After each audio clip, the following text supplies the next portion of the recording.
조현아는 새벽 5시에 눈을 떴어요. 25년간 몸에 밴 습관이었죠. 국제선 승무원 시절엔 시차 적응 때문에 항상 이 시간에 일어났거든요. 하지만 이제는 갈 곳이 없었어요. 침대에서 일어나 거실로 나왔어요. 텅 빈 공간이 을씨년스럽게 느껴졌죠. 딸 수진이는 항공사 기숙사에 살고 아들 태민이는 대학교 기숙사에 있었어요.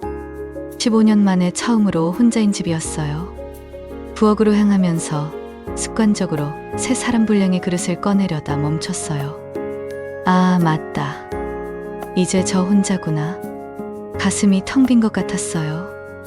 냉장고를 열어봤지만 혼자 먹을 만큼만 사다 놓은 반찬들이 그대로 남아 있었어요. 결국 라면 한 봉지로 아침을 때웠어요. 뜨거운 국물을 후 불며 마시는데 눈물이 났어요. 이게 뭐 하는 짓인가 싶었죠. 거울 앞에 서서 자신을 바라봤어요. 48세. 아직 젊다고 생각했는데 어느새 주름이 늘어 있었어요. 25년간 하늘을 날며 전 세계를 누비던 자신이 이제는 집에서 라면을 끓여 먹고 있다니. 현실이 받아들여지지 않았어요. 오후에 친구들과 만나기로 한 날이었어요. 동네 카페에서 선우와 다른 승무원 출신 친구들이 모였죠. 모두 비슷한 처지였어요. 구조조정으로 명예퇴직한 사람들이었거든요. 현아야, 요즘 뭐 하며 지내니? 그냥 집에서 쉬고 있어요. 사실은 하루 종일 멍하니 시간만 보내고 있었어요. 할 일도 없고 갈 곳도 없었죠. 25년간 바쁘게 살아온 사람이 갑자기 아무것도 하지 않으니까 답답했어요. 저는 작은 카페라도 차릴까 생각 중이에요. 선우가 말했어요. 같이 해볼래? 우리 둘이 힘을 합치면 뭔가 해볼 수 있을 것 같은데. 현아는 잠시 생각했어요. 돈은 있었어요. 퇴직금도 받았고 15년 전 남편이 남긴 보험금도 있었죠. 하지만 정말 카페를 운영할 수 있을까요? 승무원 일밖에 해본 적이 없는데. 한번 생각해 볼게요. 집에 돌아와서 혼자 생각해 봤어요. 이대로 집에만 있을 순 없잖아요. 뭔가는 해야죠. 남은 인생이 아직 길어요. 48세면 한 20년은 더 일할 수 있어요. 그날 밤 태민이에게 전화를 걸었어요. 엄마, 안녕하세요. 태민아, 엄마가 카페 하나 차릴 생각인데 어떻게 생각하니? 좋은 것 같은데요. 엄마 혼자 집에만 계시는 것보다 훨씬 나을 것 같아요. 수진이도 비슷한 반응이었어요. 엄마, 해보세요. 엄마 요리 솜씨도 좋으시고 사람들이랑 대화하는 것도 잘하시잖아요. 아이들의 응원을 받으니 용기가 났어요. 그래, 한번 해보자. 이대로 주저앉을 순 없어요. 며칠 후 선우와 함께 상가를 알아보러 다녔어요. 여러 곳을 둘러본 끝에 마음에 드는 곳을 찾았어요. 공항 근처의 작은 상가였죠. 하늘이 잘 보이는 2층 자리였어요. 여기 어때? 비행기가 뜨고 내리는 게 보여서 좋을 것 같은데. 선우의 말에 현아도 고개를 끄덕였어요. 왠지 모르게 마음에 들었어요. 하늘과 가까운 곳에 있고 싶었거든요. 계약을 하고 인테리어를 시작했어요. 벽에는 구름 사진들을 걸고 한쪽 벽에는 하늘을 날던 사람들을 위한 공간이라는 문구를 적어놨어요. 카페 이름도 스카이라운지로 정했죠. 준비하는 동안 정말 바빴어요. 베이킹도 배워야 했고 커피 내리는 법도 익혀야 했죠. 하지만 바쁜 게 좋았어요. 25년 만에 처음으로 새로운 도전을 하는 거였거든요. 드디어 개업하는 날이 왔어요. 첫 손님을 맞을 때 가슴이 두근거렸어요. 승무원 할 때도 이런 떨림은 없었는데 새로운 시작이라는 게 이렇게 설레는 거였나요? 하지만 현실은 만만하지 않았어요. 손님이 별로 없었거든요. 하루 종일 기다려도 서너 명 정도만 왔어요. 이러다가 망하는 거 아닌가 싶어서 불안했죠. 선우가 위로해줬어요. 처음이니까 그럴 수 있어. 시간이 지나면 단골도 생기고 입소문도 날 거야. 그래도 마음이 편하지 않았어요. 퇴직금을 털어서 시작한 일인데 실패하면 어쩌죠? 아이들한테 부담이 될까봐 걱정됐어요.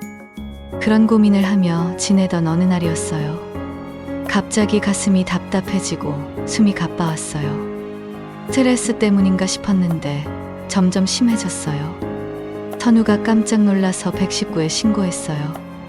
구급차를 타고 병원에 가는 동안 정말 무서웠어요. 혹시 심장에 문제가 있는 건 아닐까?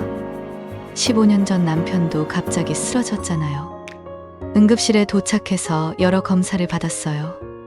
다행히 큰 문제는 없었어요. 스트레스성 흉통이라고 했죠. 하지만 정신적 충격이 컸어요. 아, 정말 혼자구나.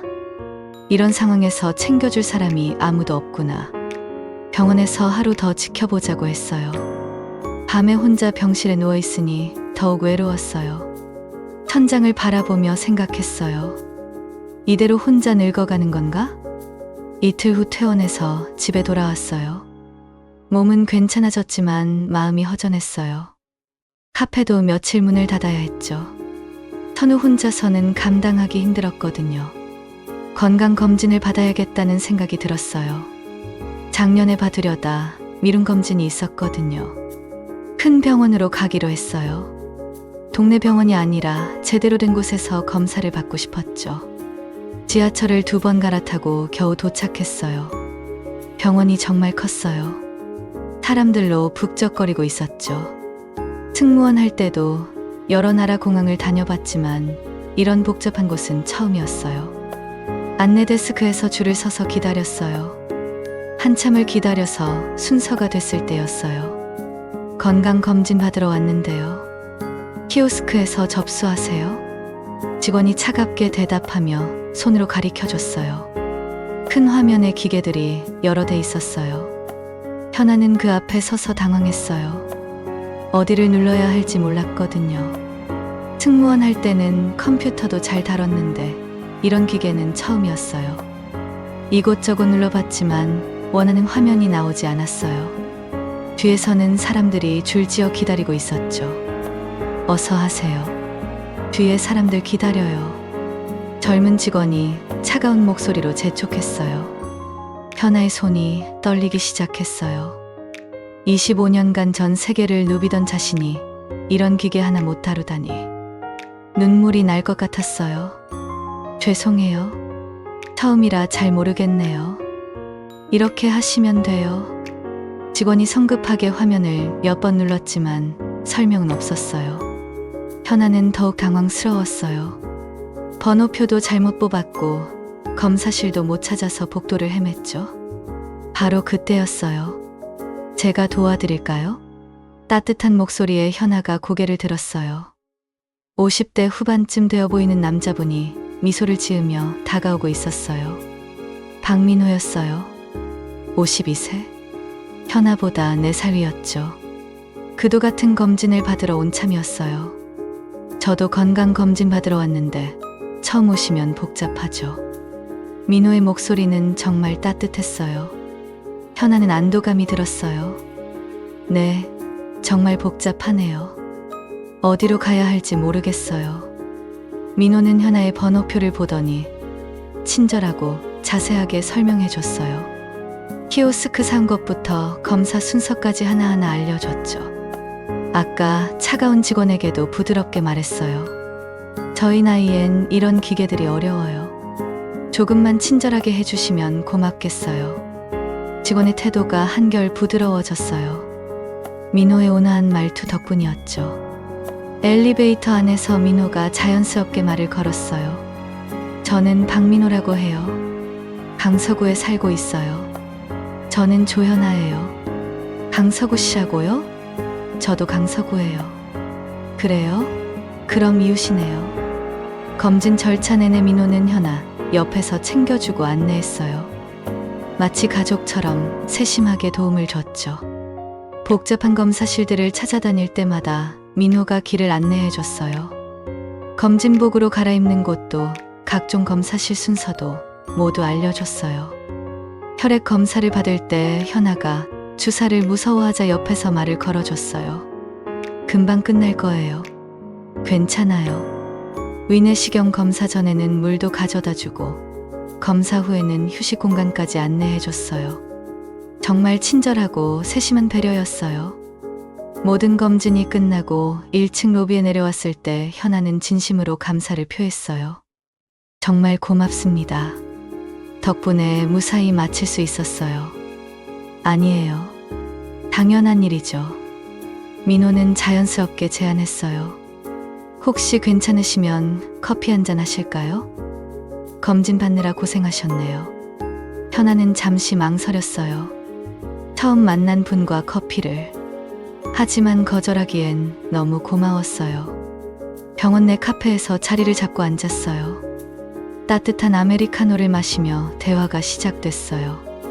민호는 30년간 기장으로 일하다 건강상 이유로 작년에 조기 은퇴했다고 했어요. 4년 전 아내를 암으로 잃고 혼자 살고 있다고 간단히 말했어요. 저도 15년 전에 남편을 잃고 혼자 살아요. 아, 그러셨군요. 쉽지 않으시죠? 서로의 상황에 대한 이해와 공감이 자연스럽게 흘러나왔어요. 둘 다 혼자 산다는 것까지만 간단히 언급했어요. 구체적인 사연은 아직 말하지 않고 서로 눈치만 살폈죠. 하지만 첫 만남임에도 편안하고 따뜻한 느낌이었어요. 요즘 세상 참 삭막한데 이런 친절을 받기 힘든데요. 저도 오랜만에 이렇게 편하게 대화해보네요. 민호는 은퇴 후 할 일이 없어서 답답하다고 했어요. 현아도 새로운 일을 시작했지만 막막하다고 했어요. 혹시 어떤 일을 하세요? 작은 카페를 운영해요. 공항 근처에서요. 아, 그러시는구나. 저도 공항이 익숙해서 그쪽으로 자주 가요. 서로에 대한 좋은 첫인상을 가지게 됐어요. 1시간 남짓 이야기를 나눈 후 자리에서 일어났어요. 오늘 정말 감사했어요. 민호가 조심스럽게 말했어요. 혹시 연락처를 주실 수 있을까요? 같은 동네 사는데 뭔가 도움이 필요하시면. 현아는 잠시 망설였지만 휴대폰 번호를 알려줬어요. 서로 연락처를 주고받으며 첫 만남을 마무리했어요. 사흘 후 현아는 공항 근처 대형마트에 장을 보러 나왔어요. 카페 재료를 사려고 했죠. 야채 코너에서 상추를 고르고 있는데 익숙한 목소리가 들렸어요. 그때 병원에서 뵈었던 분. 돌아보니 민호가 서 있었어요. 그의 손에는 작은 장바구니가 들려 있었죠. 민호 씨, 반갑네요. 현아도 진심으로 반가워했어요. 두 사람의 장바구니를 보니 비슷했어요.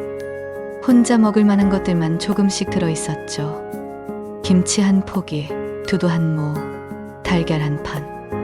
서로 혼자 산다는 걸 다시 한번 확인하게 됐어요. 계산대에서 줄을 서며 자연스럽게 대화했어요. 카페 일은 어떠세요? 아직 적응 중이에요. 처음 해보는 일이라 어려워요. 저도 은퇴 후에 뭘 해야 할지 막막해요. 30년간 조종사만 하다가 갑자기 할 일이 없으니까요. 조종사셨다고요? 현아가 깜짝 놀랐어요. 네, 기장이었어요. 건강상 이유로 작년에 그만뒀어요. 저는 승무원이었어요. 25년 동안요. 이번엔 민호가 놀랐어요. 정말요? 그럼 우리 같은 업계 출신이네요. 둘 다 신기해했어요. 하늘에서 일했던 사람들끼리 땅에서 만났다니. 혹시 어느 항공사에서 일하셨어요? 대한항공이었어요. 민호 씨는요? 저도 대한항공이었어요. 더욱 신기했어요. 같은 회사에서 일했을 수도 있었던 거죠. 마트에서 나와서도 계속 이야기했어요. 항공업계 얘기가 나오니 할 말이 많았어요. 승무원 일 정말 힘드셨을 텐데요. 특히 국제선은 시차 적응도 어렵고 기장님들도 책임이 무거우셨을 거예요. 수백 명의 생명을 책임져야 하니까 서로의 일을 이해하고 존중하는 마음이 생겼어요. 같은 하늘에서 일했던 동료라는 느낌이었죠. 혹시 시간 되시면 제 카페에 한번 오세요. 같은 업계 출신이시니까 반가울 것 같아요. 정말요? 그럼 꼭 들르겠어요. 며칠 뒤 민호가 정말로 카페에 왔어요. 문을 열고 들어서면서 둘러봤어요. 와, 정말 분위기가 좋네요. 하늘이 잘 보여서 좋아요. 현아는 뿌듯했어요. 처음으로 칭찬받는 기분이었거든요. 저기 보이는 게 활주로예요. 비행기가 뜨고 내리는 걸 볼 수 있어요. 민호가 창가 자리에 앉으면서 벽에 걸린 문구를 봤어요. 하늘을 날던 사람들을 위한 공간. 정말 좋은 문구네요. 감사해요. 저희 같은 사람들이 편하게 쉴 수 있는 곳을 만들고 싶었어요. 커피를 내어주면서 더 이야기했어요. 조종사 일은 언제부터 하셨어요? 대학 졸업하고 바로 들어갔어요. 30년 동안 했으니까 인생의 절반 이상을 하늘에서 보낸 셈이죠. 저도 비슷해요. 25년이니까 인생의 반을 승무원으로 살았어요. 둘 다 하늘에서 보낸 시간이 길었어요. 그래서인지 대화가 잘 통했어요. 은퇴하고 나니까 어때요? 적응되세요? 솔직히 힘들어요. 할 일도 없고 갈 곳도 없어서요. 현아 씨는 카페라도 있으니까 부러워요. 처음엔 저도 막막했어요. 25년 동안 승무원만 하다가 갑자기 다른 일을 하려니까 어렵더라고요. 서로의 어려움을 이해할 수 있었어요. 비슷한 처지였거든요. 민호가 자주 카페에 오기 시작했어요. 처음엔 손님으로 왔지만 점점 친구가 됐어요. 때로는 카페 일을 도와주기도 했죠. 제가 도와드릴 일 없어요?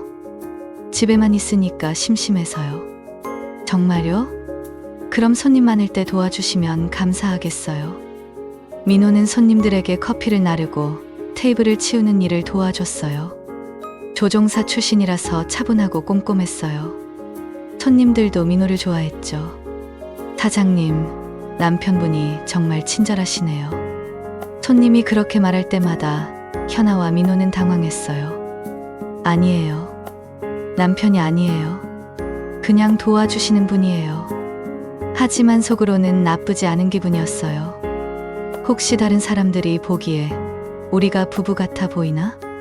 한 달쯤 지나자 둘 사이에 미묘한 감정이 생기기 시작했어요. 현아는 민호가 오지 않는 날이면 왠지 아쉬웠어요. 민호도 카페에 가지 않는 날이면 심심했죠. 오늘 민호 씨 안 와? 선우가 물어봤어요. 글쎄요. 바쁘신가 봐요. 하지만 마음속으로는 왜 안 올까 궁금했어요. 민호도 마찬가지였어요. 현아를 보고 싶어서 카페에 가고 싶었지만 너무 자주 가면 부담스러울 것 같아서 망설였어요. 서로에게 특별한 감정이 싹트고 있었지만 아직은 조심스럽고 망설이는 마음이 더 컸어요. 어느 조용한 일요일 오후였어요. 카페에 손님이 별로 없어서 현아와 민호가 나란히 앉아 커피를 마시고 있었어요. 창밖으로 비행기가 이륙하는 모습이 보였죠. 저 비행기 보니까 옛날 생각이 나네요. 현아가 창밖을 바라보며 말했어요. 저도요. 저 높이에서 구름 사이를 날던 기분이 그리워요. 민호도 같은 마음이었어요. 그날따라 두 사람은 평소보다 진솔한 대화를 나눴어요. 현아가 먼저 자신의 지난 이야기를 털어놓기 시작했어요. 사실 저는 15년 전에 남편을 갑작스럽게 잃었어요. 민호는 진지한 표정으로 현아의 이야기에 귀를 기울였어요. 뇌출혈이었어요. 아무 전조도 없이 갑자기 쓰러졌죠. 현아의 목소리에는 15년간 혼자 버텨온 힘겨움이 담겨 있었어요.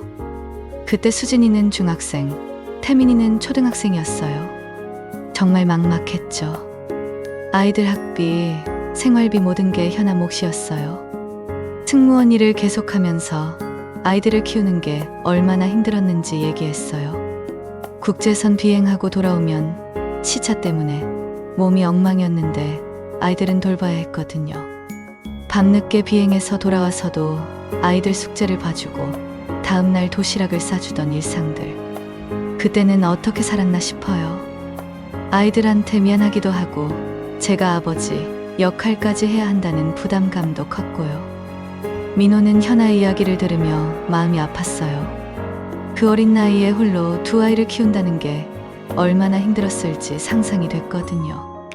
이제 아이들 다 컸는데 저는 뭘 하며 살아야 할지 막막해요. 현아의 목소리에는 깊은 허탈감이 담겨 있었어요. 15년간 오직 아이들만 바라보며 살았는데 이제 그 목표가 사라진 공함이었죠. 민호도 자신의 이야기를 꺼내기 시작했어요. 저도 4년 전에 아내를 암으로 잃었어요. 민호의 목소리도 떨리고 있었어요. 5년간 투병 생활이 길었거든요. 정말 힘들었어요. 아내가 아프기 시작한 때부터 민호의 모든 일상은 바뀌었다고 했어요. 병원을 오가며 간병하는 것이 전부였고 퇴직금까지 모두 치료비로 썼다고 했어요. 그래도 아내를 살릴 수만 있다면 뭐든지 할 생각이었어요. 하지만 결국 못 살렸어요. 민호의 눈가에 눈물이 맺혔어요. 현아도 가슴이 아팠어요. 우리 나이에 혼자 산다는 게 이렇게 외로운 줄 몰랐네요. 아내가 있을 때는 몰랐는데 정말 모든 게 허전하고 무의미해져요. 아침에 눈 떠도 말 걸 사람이 없고 저녁을 먹어도 대화 상대가 없다는 외로움.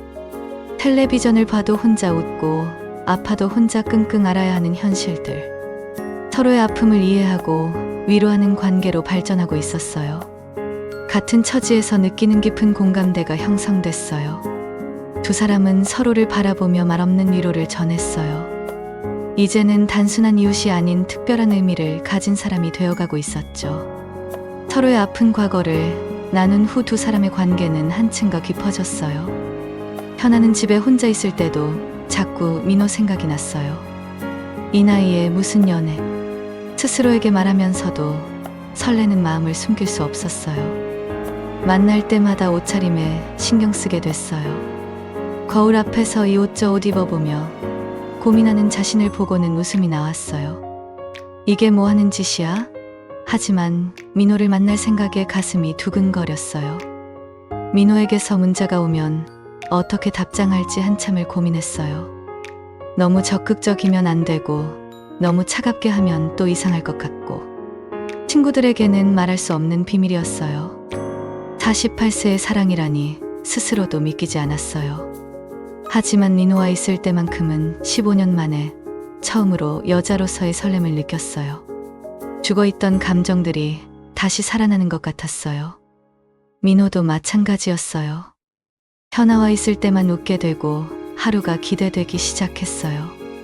4년간 우울하고 무기력했던 일상에 활력이 생겼죠. 아침에 일어나는 것도 전보다 덜 괴로웠어요. 현아 씨 덕분에 사는 게 즐거워졌어요. 민호는 솔직한 마음을 표현했어요. 하지만 동시에 죽은 아내에게 미안한 죄책감도 느꼈어요. 아내 사진을 보며 혼잣말을 했어요. 여보, 미안해. 이러면 안 되는 건가? 하지만 민호의 마음은 멈출 수 없었어요. 아이들에게는 아직 말할 수 없었어요.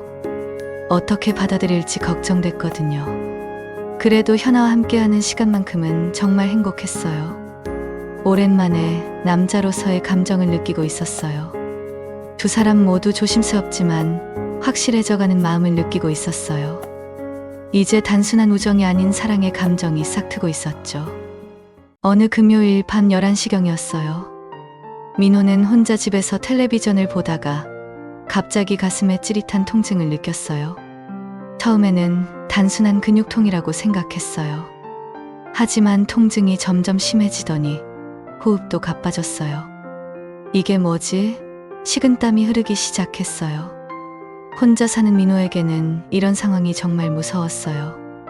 가슴을 움켜잡고 있던 민호는 결국 119에 신고했어요. 구급대원들이 도착해서 민호를 응급실로 이송했어요. 의식은 있었지만 얼굴이 창백한 상태였어요. 응급실에 도착한 민호는 가슴 통증으로 힘들어하고 있었어요. 간호사는 신속하게 보호자 연락을 위해 민호의 휴대폰을 확인했어요.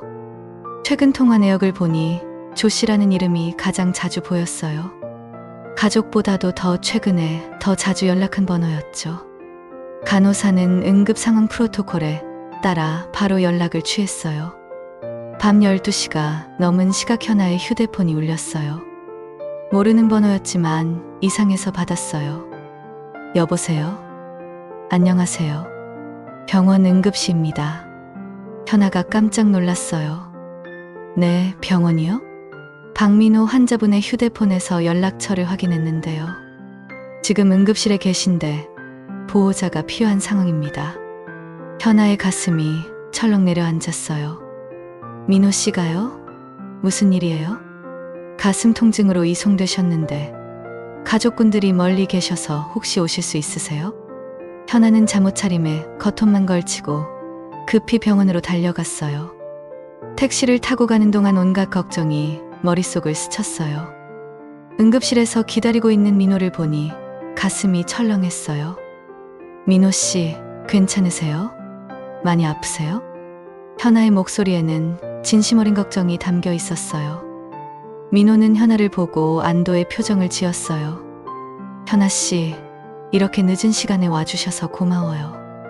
무슨 말씀을 하세요? 당연하죠. 다행히 검사 결과 심근경색은 아니고 스트레스성 가슴 통증이었어요. 큰 문제는 없지만 하루 이틀 정도 조심해야 한다고 했어요. 밤새 현아는 민호 옆에서 간병했어요. 물도 떠주고 담요도 덮어주며 정성껏 돌봤어요. 현아 씨, 집에 가서 쉬세요. 괜찮아요. 안 돼요. 혼자 두면 안 되죠. 민호는 현아의 따뜻한 손길에 가슴이 뭉클했어요. 4년 만에 이렇게 자신을 걱정해주는 사람이 생겼다는 게 고마웠어요. 병원 직원이 연락해주지 않았다면 이 밤을 혼자 보내야 했을 텐데. 현아가 와준 덕분에 마음이 한결 편해졌어요. 다음 날 오후에 퇴원하게 됐어요. 현아는 당연하다는 듯이 말했어요. 혼자 계시면 안 되니까 제가 돌봐드릴게요. 민호는 미안했지만 거절할 수 없었어요. 현아는 민호의 집에서 며칠간 간병을 했어요. 죽도 끓여주고 약도 챙겨주며 세심하게 돌봤어요. 민호는 이런 보살핌을 받는 게 4년 만이었어요.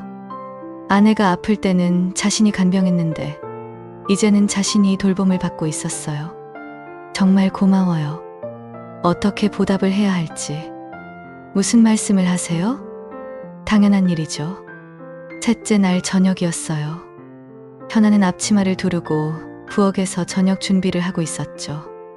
좁은 싱크대 앞에서 재료를 다듬는 현아의 허리선이 조심스럽게 움직이고 있었어요. 민호는 조심스럽게 그릇을 꺼내려 뒤로 다가갔고 그 순간 균형을 잃은 민호가 몸을 앞으로 기울이며 현아의 등 뒤에 그대로 닿아버렸어요. 죄송해요. 민호가 말했지만 현아는 몸을 피하지 않았어요. 그의 아래쪽 단단해진 부분에 정확히 닿았죠. 현아의 몸이 본능적으로 움찔했어요. 그리고 잠시 숨을 삼킨 뒤 조용히 속삭했어요. 이렇게 변하시는 줄은 몰랐어요. 민호는 얼굴이 붉어졌지만 피하지 않았어요. 오히려 현아를 품 안에 더 깊숙이 끌어안았죠. 이해해줘요. 나도 사람이라서. 그 말에 현아가 슬며시 웃으며 대답했어요. 당연하죠. 저도 사람인데요. 그녀의 손이 민호의 옆구리를 타고 내려가며 바지 너머에 그 부분을 조심스럽게 더듬었어요. 정말 상상 이상이에요. 작은 감탄과 함께 그녀의 눈빛은 어느새 완전히 달라져 있었어요. 두 사람은 말없이 거실로 이동했어요. 입술은 계속 푸개졌고 민호는 현아의 어깨끈을 조심스럽게 벗기며 그녀의 목덜미에 입을 맞췄어요. 그의 손은 그녀의 등을 타고 천천히 내려와 허리선을 감싸 안았고 그 아래에서 여전히 단단하게 부풀어 오른 열감이 현아의 허벅지 안쪽을 자극하며 스쳤어요. 이젠 참지 말아도 돼요. 그녀가 먼저 말했어요. 그날 밤 그들의 숨소리와 떨림이 작은 거실을 조용히 적셔갔어요. 그것은 단지 욕망이 아니었어요. 늦은 나이에도 여전히 살아 숨쉬는 몸과 마음의 뜨거운 부름이었죠. 다음 날 아침 두 사람은 서로 눈을 제대로 마주치지 못했어요. 지난밤의 일이 꿈만 같았어요. 현아는 일찍 일어나 아침을 준비하고 있었어요. 평소보다 더 조심스럽고 차분한 모습이었어요. 민호도 평소와 달리 어색해했어요. 어젯밤 제가 너무 성급했나요? 서로에 대한 당황과 걱정이 교차했어요. 이 나이에 이런 일이 일어난 것에 대한 혼란스러움이었어요. 평소보다 더 정중하고 격식을 차리려고 노력했어요. 서로를 아끼는 마음 때문에 더욱 조심스러웠어요. 어제 일은 잊어주세요. 민호가 조심스럽게 말했어요. 아니에요. 괜찮아요. 현아도 어색한 웃음을 지었어요. 하지만 속마음으로는 둘 다 그 순간이 정말 소중했다고 생각했어요. 15년, 4년 만에 느꼈던 따뜻함과 사랑이었죠. 점심을 함께 먹으면서도 대화가 어색했어요. 평소보다 훨씬 조심스럽고 정중한 말투였어요. 민호 씨 몸은 괜찮으세요? 네. 덕분에 많이 좋아졌어요. 서로를 향한 마음은 더욱 깊어졌지만 표현하기가 어려웠어요. 이 나이에 사랑한다는 것에 대한 부담감이 있었어요. 일주일 후 현아는 용기를 내어 딸에게 전화를 걸었어요. 수진아, 엄마가 할 말이 있는데. 기숙사에 사는 딸 수진이 궁금해했어요. 현아는 민호와의 만남에 대해 조심스럽게 이야기했어요. 좋은 분을 만났는데 어떻게 생각하니? 엄마, 정말요? 어떤 분인데요? 민호에 대한 이야기를 들은 딸은 오히려 기뻐했어요. 엄마가 15년 동안 정말 고생 많이 하셨어요. 이제 행복하세요? 아들 태민도 비슷한 반응이었어요. 좋은 분 만나신 것 같은데요. 엄마 혼자 사시는 것보다 훨씬 안전하고 좋죠. 자식들은 어머니의 외로움을 누구보다 잘 알고 있었어요. 15년간 오직 자식들만을 위해 살아온 어머니였거든요. 민호 아저씨 인품도 좋아 보이고 엄마 잘 챙겨주시는 것 같아서 마음 놓여요. 딸의 말에 현아는 안도했어요. 하지만 민호의 상황은 달랐어요. 큰아들 지훈에게 현아와의 만남을 이야기했을 때였어요. 어머니 돌아가신 지 겨우 4년인데 벌써 다른 여자요? 아들의 목소리가 차갑게 변했어요. 딸 소영의 반응은 더욱 심했어요. 15년 혼자 살던 여자가 갑자기 우리 아버지한테 접근하다니 수상해요. 민호가 설명해도 소용없었어요. 분명 아버지 재산 노리고 접근한 거예요. 집값도 얼마인지 알고. 아이들의 의심은 깊어만 갔어요. 병원에서 만났다고요? 아버지 몸 안 좋은 걸 이용한 거 아니에요? 민호는 아이들을 달래려 했지만 역부족이었어요. 오히려 더 강하게 반대했어요. 어머니한테 어떻게 면목이 서요? 산소에도 못 가겠어요. 아버지, 저 여자 만나시면 우리 가족 관계 끝이에요. 딸 소영은 더 나아가 위협까지 했어요. 우리가 직접 만나서 경고해야겠어요. 아버지한테 접근한 목적이 뻔하다고. 아이들의 반대는 날이 갈수록 심해졌어요. 매일같이 전화를 걸어서 현아와 만나지 말라고 압박했어요. 아버지, 정신 차리세요? 4년도 안 됐잖아요. 그 여자가 뭘 노리는지 뻔하잖아요.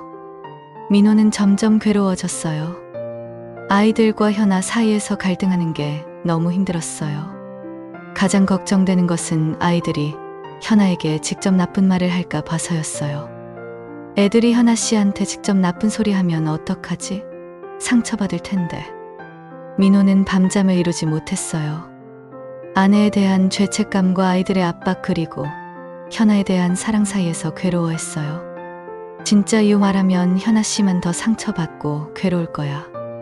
민호는 고민 끝에 결론을 내렸어요. 차라리 내가 나쁜 사람이 되자. 내가 마음이 변했다고 하자. 자신이 희생해서 현아를 보호하려는 마음이었어요. 아이들한테 상처받는 현아를 보고 싶지 않았어요. 차라리 자신이 나쁜 사람으로 보이는 게 낫다고 생각했어요. 다음날 민호는 현아를 만나자고 연락했어요. 평소와 달리 표정이 어두웠어요. 현아 씨, 정말 죄송해요. 민호의 목소리가 떨리고 있었어요. 생각해보니 제 마음이 아니었나 봐요. 거짓말을 하는 민호의 가슴이 찢어지는 것 같았어요. 죽은 아내 생각이 자꾸 나서 아직 마음 정리가 안 된 것 같아요. 역시 이 나이에 새로운 사랑은 무리였나 봐요. 미안해요. 현아의 얼굴이 창백해졌어요. 믿을 수 없다는 표정이었어요. 그럼 지금까지는 뭐였어요? 현아의 목소리에는 배신감이 담겨 있었어요. 저만 혼자 착각했던 건가요? 그렇게 좋다고 하시더니 역시 나이 든 여자는 매력이 없나 봐요. 민호의 진심을 믿었는데 느낀 배신감이 컸어요. 내가 너무 적극적이었나? 부담스러웠나? 현아는 자책하며 눈물을 흘렸어요. 민호도 그런 현아를 보며 가슴이 찢어졌지만 돌이킬 수 없었어요. 두 사람의 첫사랑은 이렇게 아픈 이별로 끝나는 것처럼 보였어요. 하지만 민호의 마음속 진심은 변하지 않았어요. 민호와 헤어진 후 현아의 일상은 완전히 무너졌어요. 역시 48세의 사랑은 무리였어. 자책과 후회가 밀려왔어요. 민호 씨한테 부담만 됐나 봐. 내가 너무 앞섰나? 다시 혼자가 된 집이 더욱 썰렁하고 외로웠어요. 민호와 함께했던 시간들이 더욱 그리워졌어요. 밥도 제대로 먹지 못했어요. 라면으로 끼니를 때우거나 아예 굶는 날들이 늘어갔어요. 친구들에게도 말 못하고 혼자 소가리를 했어요. 창피해서 어떻게 말해? 다들 뭐라고 할까? 잠도 제대로 오지 않았어요. 밤마다 민호와의 추억들이 떠올라 눈물을 흘렸어요. 민호도 거짓말한 것에 대한 죄책감으로 밤잠을 이루지 못했어요. 현아의 상처받은 표정이 계속 머릿속에 떠올랐어요. 내가 정말 못된 짓을 했구나. 하지만 어쩔 수 없었다는 생각도 들었어요. 그래도 애들이 현아 씨한테 직접 상처 주는 것보다는 낫겠지. 자신을 위로해봤지만 마음은 편하지 않았어요. 혼자 지내니 더욱 현아가 그리워졌어요. 역시 현아 씨가 있을 때가 좋았는데 현아가 간병해주던 며칠이 인생에서 가장 행복한 시간이었어요. 그 따뜻함을 다시는 느낄 수 없다는 게 너무 아팠어요. 두 사람 모두 스트레스로 건강이 나빠졌어요. 현아는 불면증과 식욕부진에 시달렸어요. 체중도 눈에 띄게 줄었고 얼굴빛도 안 좋아졌어요. 친구들이 걱정할 정도였어요. 민호는 혈압이 올라가고 우울감이 심해졌어요. 병원에서 받은 약도 제대로 먹지 않았어요. 아이들은 아버지의 상태를 보고도 별다른 걱정을 하지 않았어요. 그 여자와 헤어져서 다행이에요. 하지만 민호의 건강은 계속 나빠져 갔어요. 현아에 대한 그리움과 죄책감이 그를 괴롭혔어요. 두 달이 지나도록 서로를 그리워하며 각자 고통받고 있었어요. 진정한 사랑이었기에 더욱 아픈 이별이었어요. 어느 날 현아가 마트에서 장을 보고 있을 때였어요. 민호와 자주 다니던 야채 코너 아주머니가 말을 걸었어요. 요즘 그 남자분 안 보이시네요. 네, 그냥. 현아가 대답을 흐렸을 때 옆에서 다른 아주머니가 끼어들었어요. 아, 그분 자식들이 난리였다던데요. 무슨 일이요? 현아의 가슴이 두근거렸어요. 재산 노린다고 자식들이 야단 법석이었다잖아요. 그래서 그분이 얼마나 고민하셨는지. 현아는 충격을 받았어요. 민호 씨 자식들이 저를 그렇게 생각했구나. 며칠 후에는 민호의 동료였던 장재혁을 우연히 만났어요. 장재혁은 현아를 알아보고 다가왔어요. 현아 씨죠? 민호가 자주 이야기했어요. 네. 민호가 자식들 때문에 얼마나 고민했는지 아세요? 장재혁의 말에 현아는 귀를 기울였어요. 자식들이 현아 씨를 오해해서 민호가 정말 힘들어했어요. 현아 씨한테 상처 줄까봐 차라리 자기가 나쁜 사람이 되겠다고 하더라고요. 현아의 눈에서 눈물이 흘렀어요. 민호의 진심을 이해하게 됐어요. 집으로 돌아온 현아는 모든 것을 정리할 수 있었어요. 그럼 민호 씨는 저를 지키려고 거짓말을 한 거였구나. 민호가 왜 그렇게 괴로워했는지 이해가 됐어요. 자식들한테 현아가 나쁜 소리 듣는 게 싫어서 자신이 희생한 거였어요. 자식들 때문에 제가 나쁜 소리 듣는 게 싫어서. 민호의 진심과 희생을 깨달은 현아의 마음은 복잡했어요. 화가 나면서도 고마웠고 안쓰러우면서도 사랑스러웠어요. 바보 같은 사람. 그런 걸로 저를 보호한다고. 이제 현아는 민호를 더욱 사랑하게 됐어요. 자신을 위해 희생하려던 그 마음이 너무 고마웠어요. 진실을 안 현아는 더 이상 기다릴 수 없었어요. 우리가 이렇게 서로 아파할 필요가 없잖아. 저녁 무렵 민호의 집을 찾아갔어요.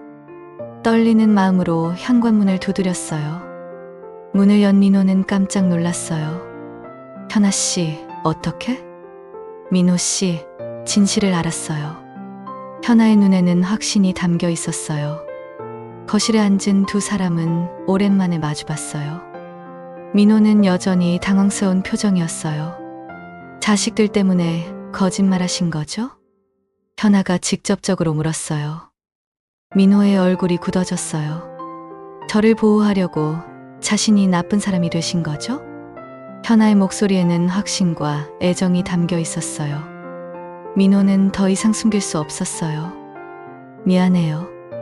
애들이 현아 씨한테 상처 줄까봐 차라리 내가 나쁜 사람이 되는 게 낫다고 생각했어요.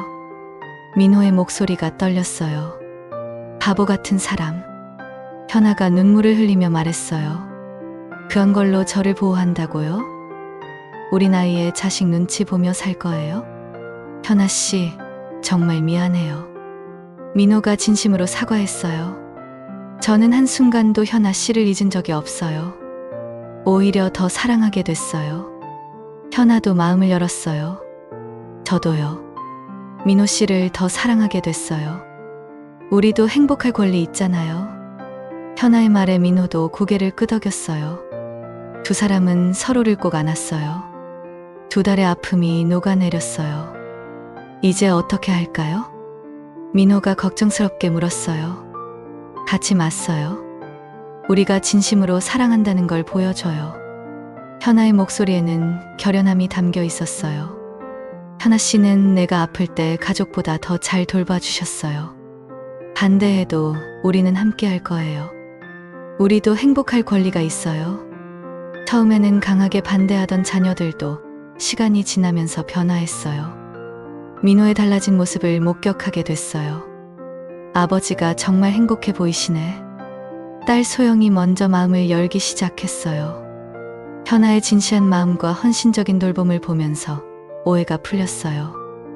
아버지를 정말 사랑한다는 것을 알게 됐어요. 아들 지훈도 점차 마음을 바꿨어요. 아버지를 정말 잘 돌봐주시는군요. 6개월이 지나자 아이들의 태도가 완전히 바뀌었어요. 아버지, 행복하세요? 그러던 어느 날 민호가 집을 정리하다가 오래된 상자를 발견했어요. 아내의 유품을 정리하면서 자신의 오래된 비행 일지들이 나왔어요.